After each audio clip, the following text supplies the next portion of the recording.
Jai Gurudev to all of you. Now we are going to start the next chapter. Already you was learn in April the first chapter on the physics, that is motion. After the motion, it is the second chapter according to the NCERT, force and law of motion. Force and law of motion.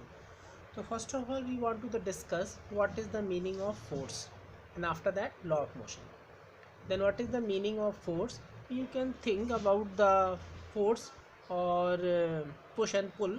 So we can say you think every time we move something, use our pencil or walk, whenever we walk on the road, we are using force. And if you want to take out the something, so you have to apply the some force, otherwise you cannot pick out. And think about how many times you would lose our papers in if inertia did not make it stay where you put.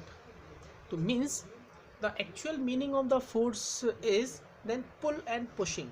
So how can we define the actual force and types of force? So we will think about this and we will study after that.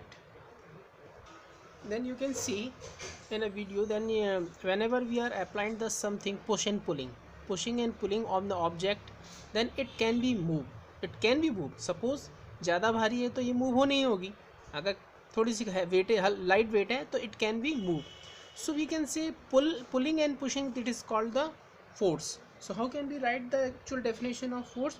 Force is an external effort in the form of pushing, pulling, stretching, compressing, that is, which may move a body at rest or stop a moving body or change the speed of a body or change the direction of the body is called force.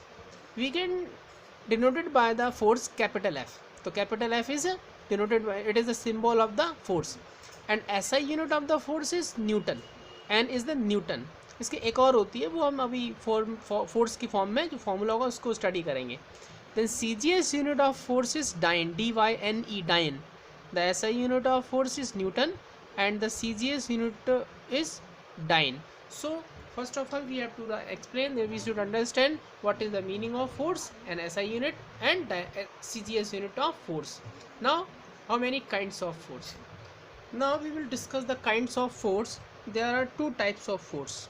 Then first is balanced force and unbalanced force. Balanced force means the net force is zero. That how it is possible?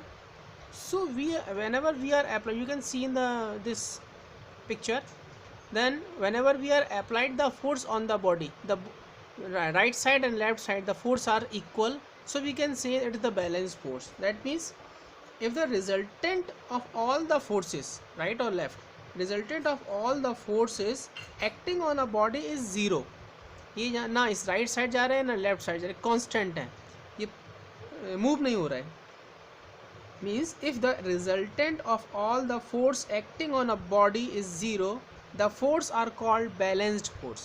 ठीक है, balanced force. Whenever we are applying the force on a heavy body और वो displacement नहीं हो रहा, लेकिन उसमें action और रिएक्शन इक्वल है, तो बैलेंस्ड फोर्स है that. Next is unbalanced force. It is also picture of the balance force F1 और F2. The one person is applied the force F1 in a wall and second person also applied F2 force, but the displacement is zero. The F1 is equal to F2. That object rest and continuously to move, मतलब और continuously move बिल्कुल uniformly, तो rest ये balance force की condition में आ जाता है. Once again you can see the balance and unbalance force. Then the force of both side is are equal, that is the balance force. So we can write the mean of the two force are acting on opposite side of a body and that today does not change in position. ठीक है, तो change नहीं करी position, that is balance force. And unbalance force, how can we define the unbalance force?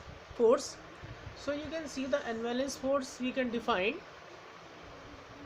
Unbalanced force is one that is not opposed by an equal and opposite force to cause a change in the object's position. That means whenever we are applying the force on the body, then body will move in the one direction, that is unbalance force. क्योंकि यहाँ से right side से left side में तो ज़्यादा force है, वहाँ से रिएक्शन फोर्स लग रहा है बट उतना फ्रिक्शन फोर्स लग रहा है लेकिन उतना नहीं लग पा रहा है जितना इसको रोक सके। तो एक फोर्स ज़्यादा हो गया, एक फोर्स कम हो गया, दैट इज अनबैलेंस फोर्स। तो इसमें नेट फोर्स जीरो नहीं होता और इसमें नेट फोर्स जीरो होता है। तो इसका अगर सपोज डिफरेंस लिखने के लिए आए तो हम डिफरेंस भी लिख सकते हैं, ओके। तो इसमें नेट फोर्स, दोनों फोर्स इक्वल होते हैं, इसमें नेट दोनों फोर्स इक्वल नहीं होते दोनों साइड के, इसमें टोटल फोर्स जीरो होता है, इसमें जीरो नहीं होता है। Then we can write the difference also equal and unbalance and balance force में डिफरेंस भी लिख सकते हैं।